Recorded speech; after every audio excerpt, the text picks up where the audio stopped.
बिना धन्यवाद का आत्मा का उंडेलन नहीं होगा आपके ऊपर। ಒಂದು ವಂದನೆ ಇಲ್ಲದೆ ಪವಿತ್ರಾತ್ಮನು ಸುರಿಸಲ್ಪಡೋಕೆ ಸಾಧ್ಯ लेकिन नया नियम की खलीसिया को मैं एक बात बोलता हूँ, ಒಂದು ಹೊಸ ಒಡಂಬಡಿಕೆ ಸಭೆಗೆ ನಾನು ಈ ತರ ಹೇಳ್ತೇನೆ, हम लोग कभी कुड़कुड़ा नहीं सकते, ಎಂದಿಗೂ ಕೂಡ ನಾವು ಗುಣಗುಟ್ಟಬಾರದು, बुड़बुड़ा नहीं सकते। ಗುಣಗುಟ್ಟಬಾರದು।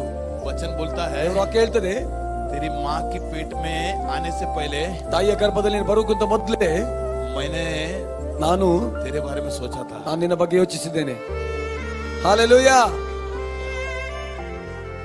और एक बात बोलूं, ಇನ್ನೊಂದು ವಿಷಯ ಹೇಳ, ये दुनिया बनने से पहले, ಒಂದು ಈ ಭೂಮಿ ಒಂದು ಭೂಗರ್ಭ ಉಂಟು ಮಾಡಕ್ಕೆ ಪಡೋದಕ್ಕಿಂತ ये ಮೊದಲು, दुनिया बनाने से पहले ಈ ಭೂಮಿ ಉತ್ಪತ್ತಿ ಆಗೋದಕ್ಕಿಂತ ಮೊದಲೇ तेरा नाम मेरे हृदय में था। ನಿನ್ನ ಹೆಸರು ನನ್ನ ಹೃದಯದಲ್ಲಿತ್ತು। हालेलुया। ಹಾಲೆಲೂಯಾ। कितना बड़ा प्यार है उसका। ಆತನ ಎಂತ ಅದ್ಭುತವಾದ ಪ್ರೀತಿ।